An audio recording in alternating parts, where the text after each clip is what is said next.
Hey, today we're going to talk about Google, right? And I really, really like Google for a lot of reasons, right? I like them because if I ever want to know anything, I don't really have to ask anyone anymore. I can just Google it, and there's my answer. But I really like what Google is doing in education, and I like it for a lot of reasons. Just the very first screen here that I have you guys seen these? They're called Doodle for Google.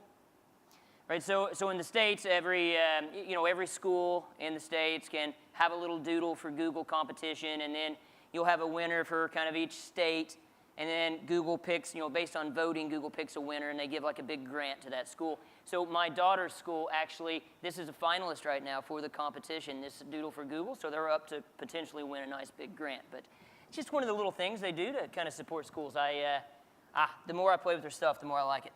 So today, we're going to look at Google and take a closer look at it and say, how can Google help in my classroom, in my school? What are some cool things that we can do? What are some free things that we can use that can benefit students? And, this is going to be short on slides. I think I've got 10 or 12 slides here. We're really just going to go in and look at stuff, right? And we have a big room here, but if you guys have questions, just yell them out. I can bring a microphone out to you or something like that.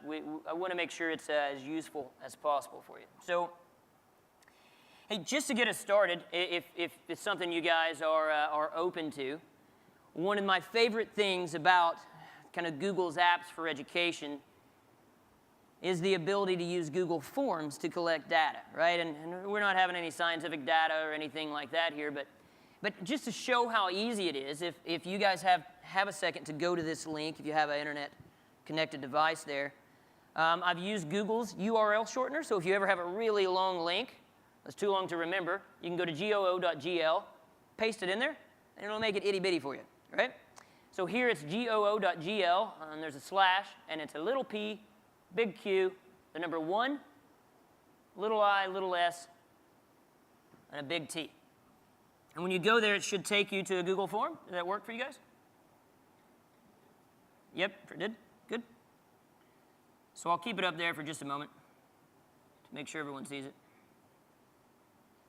goo.gl. It is case sensitive, so you get little p, first the slash, then the little p, big Q, the number 1, little s, or little I, little s, and then T.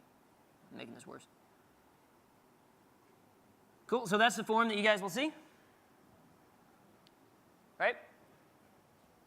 And what happens is, you go and you enter your name, you enter your position, where you're from, and a place you'd like to visit. And look.